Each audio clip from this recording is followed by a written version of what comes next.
Dünya Türkmenleri. Dünya Türkmenleri.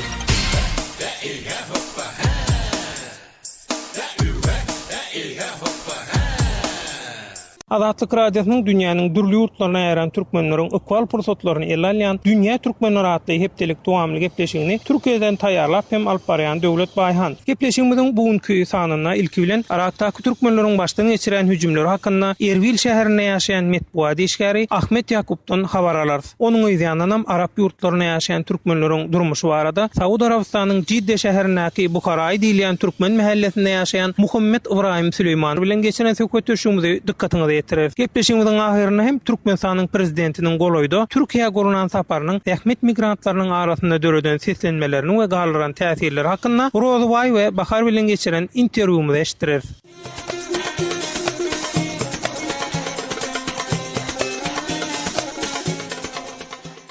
Bilinçli metbuatda soňky wagtlarda Irakda türkmenleriň hem ýaşaýan sebitlerine ýaýbanlanýan dartgynly ýagdaýlar barada berilýän habarlar köpelmäge başlady. Eýsem Irakda türkmenleriň hem ýaşaýan sebitlerine nähili ýagdaýlar bolup geçýärkä we munyň ol ýerdäki türkmenleriň durmuşyna nähili täsiri bolýarka diýen sowal bilen Erbil şäherinde ýaşaýan Irak türkmenleriň metbuat işgäri Ahmet Yakup'dan maglumat aldyk. Geliň ony bilelikde dinläýäliň.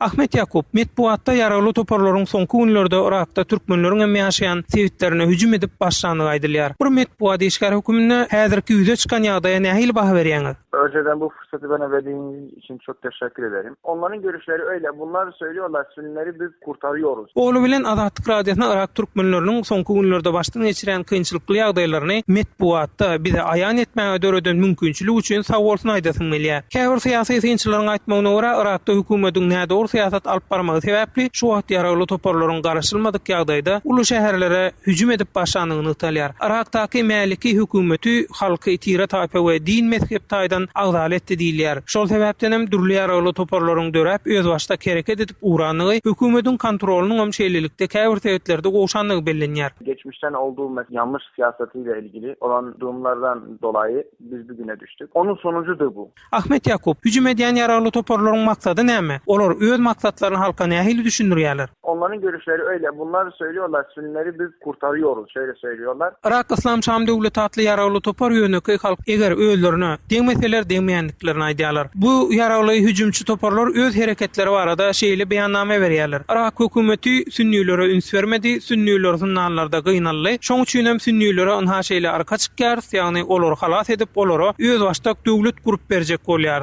Meselem ýaraly hüjümçiler Mosul alandan soň tutuhanalarda al tümüň benliğini boşatyp öwretdirler. Onha üns berip görseňiz dogrudan hem Irak Islam Şam Döwleti adly ýaraly toparlaryň alaýtada Irakda Sünniýleriň köpçülik bolup ýaşaýan Felluja, Anbar, Samara şäherlerinden soň Musul gidip ol ýer alandan soň inni Tikrit tarapyna süýşäniňi görýär. Ýaraly toparlaryň hüjümleri Irakdaky türkmenlere gaty uly howp awandyrýar. Sebäbi gynansaň Irakdaky türkmenler esasy köpçülik bolsa da ýaraly güýji ýok. Musul'dan 6000 civarında mahpusu bırakmışlar. Bizim şimdi burada durumumuz Türkmen olarak düşünürsek silahlı olmayan tek bir millettir. Ahmet Yakup, Irakdaky türkmenleriň näme üçin ýaraly güýji ýok? Muň sebäbi näme siziň pikiriňize görä? Onu Irakda türkmenler öz howpsuzlygyny nähili görýär? Yani bizim sadece bir Türkmenin bir milişya falan yoktur. Hiç. Hurmatu'da bir böyle şey yapmak istediler. Türkmenlerle ilgili bir ordu falan olsun. Türkmenlerin ordusu olsun. Sebäbi Irakda türkmenler gollaýan ýok. Gollaw bolmansoň özüň gorap biljek bir ýaraly güýjüm ýok. Meselem Tuz hormaty diýen ýerde türkmenleriň harawy güýjüni döretmek istediler. Ýönem o garşy çykan köp bolly we ol ýerde ýygydarly hüjümler gurnaldy. Anha Tuz hormatyda ýygydarly hüjümler gurnalmagynyň sebäbi hem şundan ibarat. Meselem Irakda Kürtleriň ýaşaýan sebitlerine derro Kürtleriň harawy güýçleri peşmergeler kömege gelýär. Olar halas edýär. Emma häzir Irakda türkmenler özüni gorajak güýji bolmansoň derbi dağın ýagdaýa düşdiler. Ýaraly toparlaryň soňky günlerde eden hüjümler sebäpli Tuz hormatydaky türkmenler Erbil, Süleýmaniýa we Dokuga göçdiler. Ama Türkmenler şimdi hepsi derbeder olmuş. Hatta Hurmatu'da şimdi binlerce aileler Erbil, Süleymaniye, Duhok'a göç etmişler. Ahmet Yakup, göç etmeklik Irak'taki Türkmenler hoptan halat edýärmi? Yani göçmeklik bir çäremi? Mesela meseleni çözýärmi? Tabii daha kötü oluyor. Yani mesela bizim Türkmen bölgeleri, Türkmen azalıyor. O zaman Türkmen de azaldığında o bölgeler demografi olarak değişmiyor. Türkmenleriň öz ýaşaýan ýerlerinden göçmekligi hasam erwet ýagdaý döredýär. Göçüň peýdasyndan ziýany köp bolýar. Türkmenleriň köpçülikligiň ýaşaýan sebeplerinden göç bolanyna ol ýerdäki türkmen ilaty azalýar we ol ýeriň demografik ýagdaýy hem türkmenleriň bähbidine bolmaýan görnüşde ütkeýär. Türkmenler öz ýaşaýan ýerlerinden göçenden soň ol ýeriň türkmenlere degişli däligini türkmen ýok diýip suwut edýärler. Meselem, Tuz hormatyda soňky 2 ýylyň içinde 800 adam ölüpdir, ýagny şehit bolupdyr. 2000 kişi ýaraly we müňlerçe maşgala hem göçüpdir. Saýlawlarda hem türkmenleriň iň köp ses alýan ýere Tuz hormaty bolupdy. Ýöne türkmenleri gorajak bir harby güç döredil diýilenne bolmady. Şeýlelikde hiç sada çözgüç çäre bolanok. Biz Erbilde ýaşaýan türkmenler, Mosullan göçen türkmenleriň her birine, her bir maşgalasyna biziň Erbildäki kapylarymyz hemişe açypdyr. Şunu siziň üstüňiz bilen eşdiresim gelýär. Şu 2 yıl arasında Hurmaty'da 800 kişi ölmüş, şehit olmuş. 2000 kişi yaralıdır. Binlerce aile de, yani seçimde de en çok oy alan Hurmaty'da Türkmen. Ama bir ordu Türkmen için koyulsun diye olmadı. Ahmet Yakup, ýaragly toparlaryň basyp alan Mosul şäherine türkmenler köp ýaşaýarmy? Mosulyň ýaragly toparlaryň eline geçmegi türkmenleriň ýagdaýyna nähili täsir edýär? Bunlar hepsi Türkmen orada. Mesela valinin yardımcısı Türkmen orada, Musul'da. Mosulyň 3den biri türkmen we welayat häkiminiň orunbasaram türkmen. Ýaragly toparlaryň ele geçiren Türkiýanyň Mosul konsulu hem ol ýerdäki türkmenler üçin ören mühim işler edýän biridi. Hatda Erbildäki türkmenler hem Türkiýanyň Mosul konsuluny gatuw görýärdiler. Häzir hemmemiz onuň saman halas bolmak üçin dileg edýär. Meselem Telaferam edil öz başyna bir vilayet ýaly uly bir ýer we durşy bilen türkmen. Mosulyň ýaragly toparlaryň eline geçmegi türkmenler üçin hem elbetde gowy bolmady. Telaferiň şaý türkmenleri ýaragly, sünni türkmenler bolsa ýaragly däl. Ýaragly bolan türkmenler Telaferde şol hüjümçi toparlar bilen urşmak isleýärler. Eger olar urşaýsa, onda ýaragsyz türkmenler urş odunyň içinde galar we iň köp ziýanam türkmenler çeker. Ol türkmenleriň arasynda mezhep azalalygy ýokdy. Ýöne soňky döwürde nädor siýasatlar türkmenlere magzal etdi. Ozallar mezhebe seretmän türkmenler birek bilen arkaýyn guda bolýardy. Bu ýagdaýda türkmenleriň arasynda däl eýsem Irakda ýaşaýan araplaryň we kürtleriň beýle halklaryň arasynda hem sünni şaý azalalygy siýasaty alınıp baralýar. Şeýle azalalyk siýasatyndan peýdalanýan ýaragly toparlar öz edenini diýär. Irak merkezi hökümetinden näýile bolan sünni toparlaryň şol ýaragly toparlara golluk beren üçin Mosulyň şeýle aňsatlyk bilen ele geçirilendigini öňe sürýänler emma. Şimdiki siyaset böyle yapıyor. Mesela Türkmenler arasında Şia ve Sünni'yi birbirlerine düşman ediyorlar. Araplar arasında Şia ve Sünni'yi birbirleriyle düşman ediyorlar. Hem de Türkler arasında da öyle bir şey. Ahmet Yakup, Irakda bolup geçen soňky wakalary ýerine synlaýan bir metbuat işgär hökümine ýurtda durnukluk üçin näme edilmeli siziň pikiriňize görä? Bizim şimdi bir durumumuz, Türkmen durumuna bakarsak, Türkmen durumu bir anasız ve babasız çocuk gibidir. Bizim kimsemiz yok. Kimse bize destek vermiyor. Kimse de bize sahip çekmiyor. Irakda türkmenleriň ýagdaýy ene atasız ýetim çağanyň ýagdaýy ýalydyr. Biziň hiç dostlarymyz ýok, hiç kim bize gollaw berenok we bize eýe çykýanmy ýok. Irakda hemmesini gollaýanma, ýöne tek türkmen gollaýan ýok. Irak'ta Türkmenden başka hepsine destek çıkan var. Sadece Türkmen kimsesiz. Ahmet Yakup, Irak'taki Türkmenler bir yerden gollaw kömek sorap, kömek gollaw alıp bilmedimi? Ya hiç yerden gollaw kömek soraman, gollamaly kömek bermeli ýerleriň özleri gelip bize kömek gollaw bersin diýerlermi? Eýe çyksyn diýerlermi? Şeýle düşünje barmy? Nähili? Şu ýagdaýda aýyl-saýlet bolmazmy? Meselem Irak türkmenleri halkara guramalara yüz tutup durmy? Tutdumy haýsam bolsa bir wagt? Yani biz o gazeteci olarak ben bunu duymamışım. Yani Irak'tan veya Erbil'den, Kerkük'ten işte birisi şöyle bir müracaat edilse bunu duymamış şimdiye kadar. Metbuat işgär hökümine şu wagt içinde Irak'ta Erbil'den ýa-da Kirkuk'tan halkara guramalara türkmenler üçin kömek sorap yüz tutulanyny hiç eşitmedim. Halkara guramalardan hem kömek aljak bolsaň dünýäniň güýçlü döwletlerinden biri hökman arkaňda durmaly. Bolmasa halkara guramalar hem gollaw berenok. Onsoň türkmenler gollaw kömek sorap ýalbarjak bolup duranok. Bir gede gaýdyp goýaýa. Meselem Erbil'de türkmen galasynyň we türkmen gadymy ýaşaýyş ýerleriniň mahallesiniň gorulmagyna hem hiç kim gollaw bermedi. Erbil'de türkmenleriň gadymy ýaşaýyş ýerleriniň hemmesini boşaltdylar. Bize başga ýerden ýer berjek, çaý berjek, dollar pul berjek diýdiler. Hökümet Erbil şäheriniň orta arasynda gadymy ýaşaýyş ýerleri gowy görünok. Bu ýerden çykyň diýdiler. Ýöne şu wagtda hiç öýesi hökümetden beriljek diýen puly almanlar. Irakda türk türkmenleriň kyn ýagdaýa düşmekliginiň meň pikirime görä ýeketek sebäbi bar, ýagny türkmenler agdy birdäl. Şoň üçin meselem Erbilde türkmenleriň Kürtlerinkinden köp partiýasy bar. Kirkukda hem edilşeýle ýagdaý bar. Hemmesine adaly diýen zat pul. Ýagny Irakda partiýa urany hökümet pul serişde berýär. Türkmenler bol hemmemiz häzir Irakyň merkezi hökümetiniň Sewit hökümeti bilen bilelikde ýaragly toparlary komak üçin hyzmatdaşlyk etmegine garaşýar. Türkmenlerin mahallesi. Bunları şimdi hepsini boşalttılar. Ev sahiplerine de hiçbir şey vermemiş. Şimdiye kadar hiçbir ev sahibi para ödemek almamış hükümetten.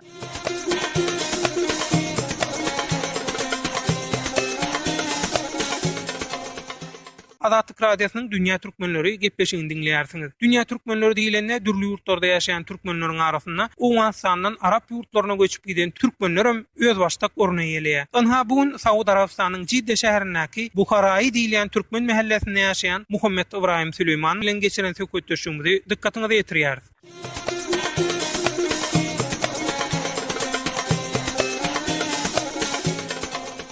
Inha Arap ýurtlaryna ýaşap ýören illeşlerimizden, kowumlarymyzdan Muhammed Ibrahim Süleyman. Hawa Muhammed Ibrahim, Arabistanyň Arap ýurtlaryna nirde ýaşap ýörsiňiz? Şu wagt Arabistanda Jidde welaýatynda ýaşaýan, özüm şeýerde işleýän. Esasy türkmen köpçüligi şol Jiddeň ýanyna Bukharaý diýip bir ýeri we Owganistanyň bilen türkmenden köpçülik bolup ýaşaýan ýeri. Şo taýda ýaşaýaňyzmy ýa başga ýerde ýaşaýaňyzmy? Owa men şu taýda ýaşaýan Owgan türkmenleriň başga ýerlerinde de Owgan türkmenler bar. Suudi Arabistanyň misal Mekke dedem ba Medine dedem ba Riyad dedem ba başga şol ýerlerde Taif'de we şol ýerlerde ba ýöne men ýaşaýan ýerim şu Jiddanyň Bukhariýa diýen ýerinde o şu Bukhariýada. Türkmenleriň guragy köpräk türkmenler şu taýda ýaşaýar. Başga ýerlerden ba oli köprägi şu Jiddede Bukhariýada ýaşaýarlar. Näme ýaşaýşym şu Bukhariýada. Näme iş bilen meşgullanýan? Bärde men bir mustawda işleýän, bärde mustawda diýwarlaryň ýogy şonda ýurgan ýatdyk şol ýazlar, köp jaýnama gurşýar. Şol oglanlar okuwy trampilla giýýän toplar we şu gara börkler şol gurşýar, şol ýazlar da. Ýorgan nüşek umumyň el işleri, el hünäri de sizinki şeýle bolýarmy? O şol ýala. Bu türkmenler başga nähil işlerle meşgullanýarlar? Güzeranlar nähil aýlaýarlar? Türkmenler şol ýaly işler bilen meşgullanýarlar. Misal üçin dükanlarda işleýärler, dükanlar we özleriň her kim şoňa bir iş bilen de goraklaryň mustawdasy başlakym. Dükanyňda näme satylýar dükanlarda? Nähil dükan? Dükanda ähli zat satylýar, güzerana gerek bolan zatlar, iyi biçerýär zatlar, kim bir rakam zatlar satýar, iyi biçerýär zatlar satýar, gerýän eýnişikler satylýar, başga maşinalaryň şolaýan zatlaryň gurulary satylýar. Her kim her işle öňünde şo rakam dükanlarda, şol ýaly başga şo rakam işleýärler. Arabistanda ýaşaýan türkmenler öz aralarynda gatnaşyklar bar. O qıdat destorlar ýöredip şol ýaly gülýanak bolup ýaşaýarlar. O ähli türkmenler bir ýerde diýen ýaly goraklar şo Bukhariýada Jiddede otyrlar. Toy bayramlarymyz, ähli zatlarymyz şo qıdat destorlar ýöredip gatnaşyp şo zatlarymyz birlikde geçirip göster. O türkmençe okuw mektep zat ýok ha? Ýa türkmençe okuw mektep zat ýok. Arapça we türkçe bar. Türkçe mektep diýäniň Türkiýe hökümetiniň mektebimi ýa-da ol käbir guramalarynyň hususy guramalaryň mektebimi? Türkiýe mektep bar da türkçe mektepde okuýarlar oglanlar. Ýa Arapça başga mektep ýokdur. Türkmenler köpçüliklerini şo taýda okuýar, türkçe mektebine gidýär ha? Hawa Türk hökümetiniň mektebinde hawa açylan da Saudi Arabistanda açan şolarda. Hawa türkçe mektebine de gitýärler, Arapça mektebine de gitýärler, ikisine barýarlar da. Türkçesine barýarlar hem Arap mekteplere barýarlar hem. Inni Muhammed Ibrahim Süleyman, siz öz araňyzda gowy gatnaşýaňyz diýdiň. Şol Jiddeň ýanynaky Bukharaý diýen türkmeniň köpçülik bolup ýaşaýan ýerine diýdiňiz. Dünýä türkmenleri bilen siziň gatnaşyklaryňyz nähili? Dünýä türkmenleri barada sen öz maglumatyň nähili, näme bilýän dünýä türkmenleri diýilende? Başga döwletlerin kişilik o rakam ýok, gatnaşyk azrak da. Misal üçin Türkmençe skrip Türkmenistanda da hatta bolýar ähli dünýä türkmenleri oňa ýaşaýarlar. Misal üçin Owganistandan barýar ýa Irandan barýar şol ýalda. Azerbaýjandan näde türkmen bolsa barýar ýöne olay ýala gatnaşyklar ýok da. Başga da döwletler bilen olaýan türkmen döwletler bilen de türkmen birleşikleri da bilen. Ýöne öz arasynda öz türkmenlerimiz bolup gatnaşyp dady hem bizatlamy gowy geçirýär. Türkmenler umumyň işlemäge gelýär diýilýär-de. İş şertleri nähili siziň ýanyňyzda? Kynma, agyrmy? O türkmenler da umumyň şo iş için gelýär bolýar. O berle bir bereket diýerde bir mukaddes ýer peýgamberiň ýaşap geçen ýere bir ýerde Kabejan başyň için ähli türkmenler şo ýerdäki türkmenler ýaşamak isleýär hem iş sebäpli de hem işim gowy. O işläýän diýen iş tapılmandyr, her kim iş tapylýar. Muhammed Ibrahim Süleyman, siziň ýaňyzda bir ruhsat alyp, ruhsat boýunça işlemeklik kynmy? Wiza alyp ýaşamaklyk, işlemeklik kynmy? O, şonu ruhsat alyp bu ýalyp işlemeklik birazrak kynrak da. Şonu işlejek bolsam şu bir araba tapyp şu araba özüňe kepil bolmaly. Şondan ikama çykaryp berýär. Ýaşaýyş ruhsaty. O, Suudi Arabistan 30 000 40 000 gerek bolýar da şonu almak üçin ondan soň ýylda şonu alan adam bir 10 000 15 000 şolar ýalak tawildi bolýar. Ikama tejdit diýip ikamany täzelet diýerler. Ýaşaýyş ruhsaty. Şolar ýa birazrak kynçylyklar bar. Ol pullar näme? Dollarda näçe bolýar? Gymmat bolýarmy? Dollara hasap edilmezde bir 10-12 000 dolar bolýar da. Ha, ýyllyk çypdaýjy, ha? Yo alan pula ondan soň dollara hasap etsek ýylda şu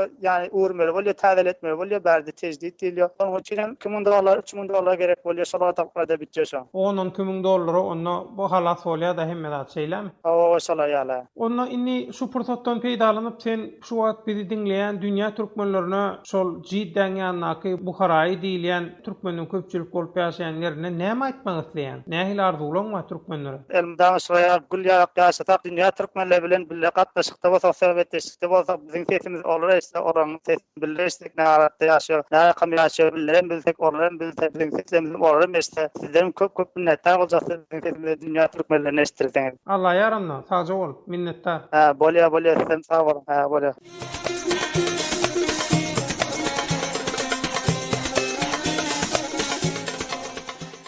Azatlyk radiosynyň dünýä türkmenleri gepleşigini dinleýärsiňiz. Bilinçýaly goloýda Türkmenistanyň prezidenti Türkiýede saparda boldy. Eýsem, Türkiýedäki we beýleki ýurtlardaky Türkmenistan migrantlaryň arasynda prezidentiň gurnaýan saparlary nähili seslenme döredýäkä. Gelin onu Türkiýedäki Türkmenistanyň ähmet migrantlardan Rozway we Londondaky Bahardan dinleýäliň.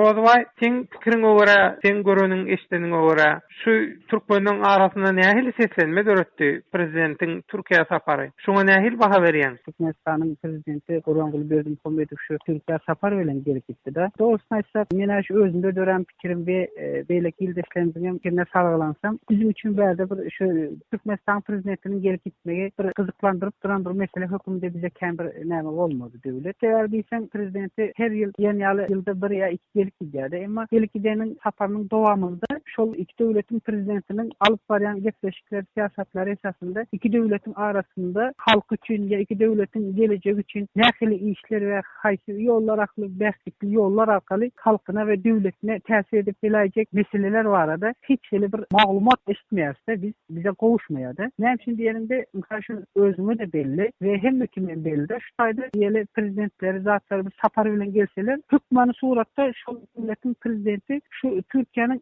basyn mediasynyň öňünde çykyş edýärdi. Metbuatda, ha? Hawa. Şol ýa-ni beýleki etişimiz ýa-ni şol beýleki döwletiň prezidentleri şu döwlete sapara gelen mahaly, şu gelen saparynyň dowamında nähili meseleler barada baglanşykly alyp baran işleri barada halkara mediýanyň öňünde çykyş edip bular öz meselelerini ýa-ni halka getirýärler, açyklaýar. Berdimuhamedov näme üçin açyklamadymy näme Türkiýede? Açyklamady. Men şonu görmedim. Men şu gelip gidenden telewizionda gelýärmiş diýenden duydum, emma gelip gidenden şu näme mesele hakynda açyklama yapdylar men duymadım we görmedim hem şonu. Onu diňe men der hiç kim şonu görüp bilmedi döwlet. Soň sebäbi näme bolup biler Rozway saňa görä? Näme üçin görkezden ok? O hakda men dolu bir zat bir jogap beribiljekler de. Sen näme üçin diýende Türkmenistan prezidenti her ýylam gelýärdi. Gelen saparynyň näme peýdasy bar, halk üçin näme diýär biz bilmeýäris. Gaýtam şu gelip gidende halka bir ziyan ýetermese her gelip gidende bir öz başlap bir zatlar açyş edýärler de halky gynanç düşünýär. Yani bärde işläp bilen bir näçe zähmet migrant işçilerimiz var. Ýa-da diýelim okat bilen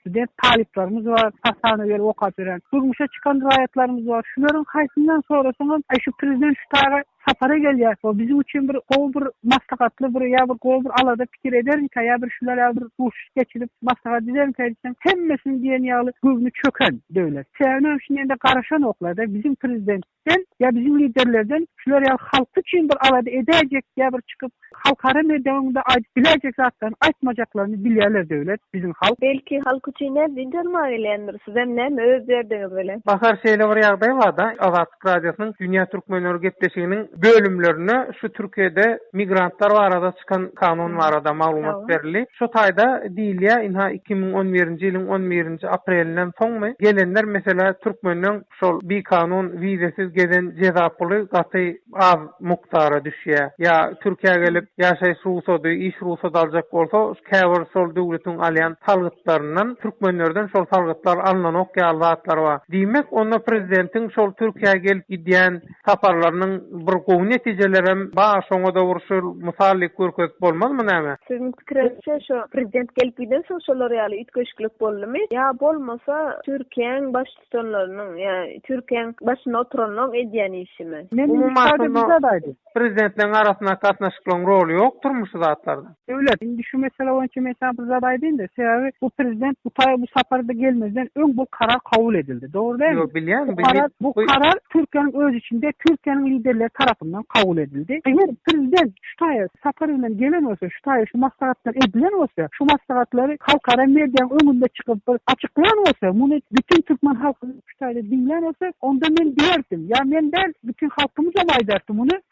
Bizim devletin yolbaşçıları gelip elbette bir saktada aladı ediyen ekeni sağ olsun eden aklısı için hiç olmanda bir elinden gelen kolayı bizim için verdi. Aydar yağlı hiçbir bahane de olmadı da devlet. Son ne edip bizleri geldi de zat etti deyip bu devlet liderini aydip bileli. Kim aydip bilecek? Mesela yine özünde olsa aydip bilemek sonra. Şimdi bakar sen Avrupa'da yaşap gördün. Avrupa'nın tecrübeleri, Avrupa'nın devlet desturları, Avrupa'nın metbuatına mesela şuları yalak var devlet yolbaşçısı bir yerik mühüm sapara gidenle, mühüm duşuşuklar geçirenle, ya mühüm işler ediya diýilenle, şol metbuatta ýylyň içinde arasynda şol nähili aýradylýar, nähili şoňa halk şondan habardar bolýar. Şu zatlar barada bir maglumat bersin. Awa edil şu tema ýa-ni ýakynda deputat saýlawlary boldy. Premier Minister David Cameron ýa-ni ýakynda çykyş etdi we her çykyşdan soň edilýän işleriň we aýdylan sözleriň öýzarlamasy geçirilýär. Beren sözünü yerine yetirýärmi? Näçe prosent yerine yetirýär? Nirelerde? Bir betbalçylyk bolan ýere gidýärmi? Şo halkyň ýagdaýyny, hal ýagdaýyny soraýarmy? Bir kömek edýärmi? Ýa gra çekilip durýarmy? Göremek, eşdemek diýip. Şolar ýa-da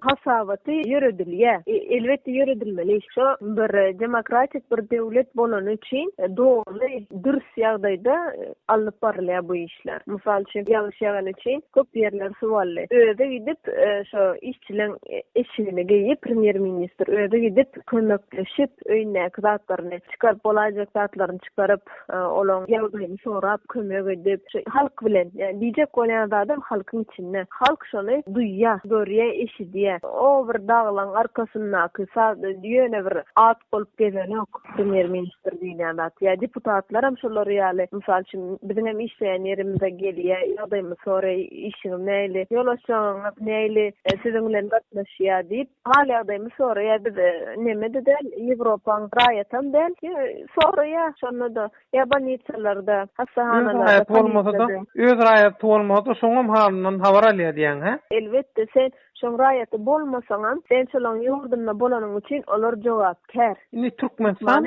Türkmenistany dolandyrýanlar şundan nähili tapa galmaly, tejribe almaly. Sen pikirini görä. Almaly welin gözüne açyp sereden ogam. Mysal üçin berdäki biziň ilçhanamyz görene ogam, eşdene ogam, mysal üçin wiza üçin biziň tanışlanmaz ingliz watandaşlary Germaniýanyň raýatlary konsulosluga anketa doldurypdyrlar wiza üçin. Olar hem diýmiş, "Näme Türkmenistanda görmäge oturup beriň öýüňizde" diýmiş. Kim diýmişsin ony? Konsolosluda aýdypdyrlar. İlçhanaň işgärler şey diýmişsin şolar. Hawa, näme Türkmenistandan şu wagt ıssy gaýnap ýatyr, oturuň öýüňizde diýipdirler. Şolar bolar ýazatmışa. Olar Türkmenistanyň ýüzüni görkezýär. Olar Türkmenistanyň mehmanseýerligini, watanseýerligini görkezmeli. Olar hem terslek goýarypdyrlar adamjagylary. Men täniş diýýärler ýa-da aýdýarlar näçe diýip internetde reklama edýär. Türkmenistana gelin görüň diýýän bölünýä, özüňiz bize bereňiz ok diýär. Aňyrdan çaklyk hata uratmak üçin biznes çaklyk hata iň gymmatdymış. Bilelikde iş alyp barmak üçin ýene biznes ýaly görünýär. O ondan arzanrakmış. Ýewropada ýaşaýanlar garnaşlaň ba bolsa, iň arzany garnaşlyk şakylygymyş. Ýöne garnaşlaňy görkedebiljek deliller sorulýar diýen posolstwada. Bir topar kynlaşdyrylan iş. Men özüm şu Schengen viza anketi doldurdum. Menden ýekide soralatlar pasportum doldurdum, anketany berdim, elle ertelgel vizaň alay diýdi. Hiç kynçylyk çekemiz ok ya. Sen näme üçin gidip barýaň? Näme işiň var? Pulun barmy? İşlemäge gidip barýaň?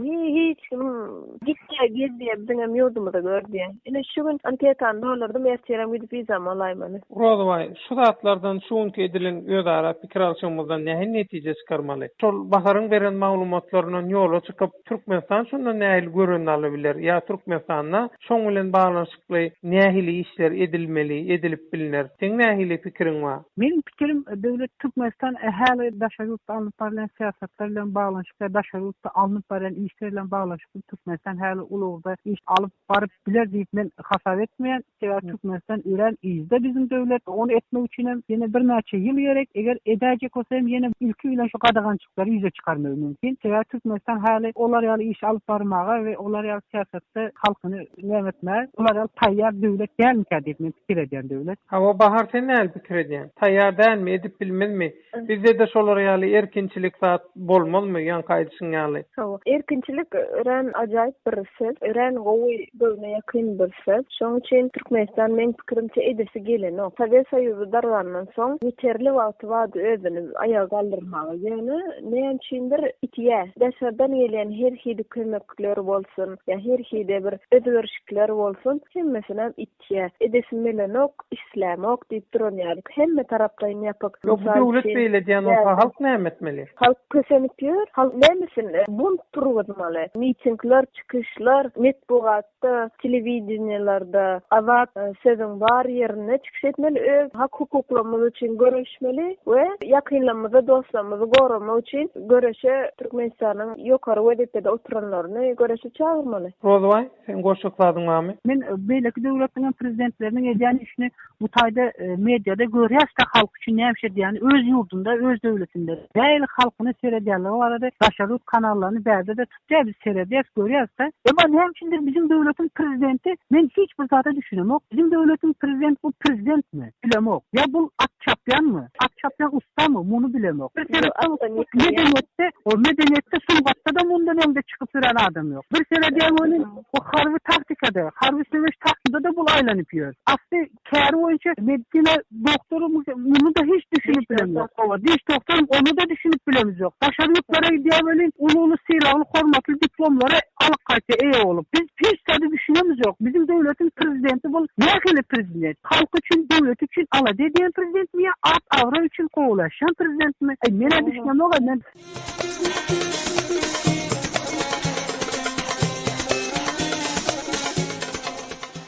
Azatlyk Radiosynyň Dünýä Türkmenleri atly hepdelik dowamly gepleşiginiň bugünkü sanyna ilki bilen Irakdaky türkmenleriň häzirki wagtda başdan geçirýän ýagdaýlar hakynda Erbil şäherinde ýaşaýan metbuat işgäri Ahmet Yakubyň beren maglumatlaryny, onuň ýa-da Arap ýurtlaryna ýaşaýan türkmenleriň durmuşy barada Saudi Arabistanyň Cidde şäherindäki Buharay diýilen türkmen mahallesinde ýaşaýan Muhammed Ibrahim Süleyman bilen geçiren söhbet döşlüğümüzi şeýlede Türkmenistanyň prezidentiniň goloýda Türkiýe gurunan saparynyň rehmet migrantlarynyň arasynda döredän seslenmeleri we galyran täsirler hakynda Rozaway we Bahar bilen geçiren interwýumuzy eşitdirdik. Mehriban doganlar, sizim Azatlyk Radiosynda öz türkmenleriňiz we durmuş meseleleriňiz hakynda dünýä türkmenlerine maglumat berip, özüňizi dürli ýurtlarda ýaşaýan türkmenlere tanatmak isleýän bolsaňyz, hat e-mail belligi azatradio.org, hat e-mail belligi azatradio.org, elektronik poçta salgysyna hat üstü bilen ýüz tutup bilersiňiz. Azatlyk Radiosynyň dünýä türkmenleri gepleşigini Türkiýeden taýýarlap hem alyp barýan Döwlet Baýhan. Saglyk hem Bagtyar günlerde görüşelim. Hoş, sag bolun.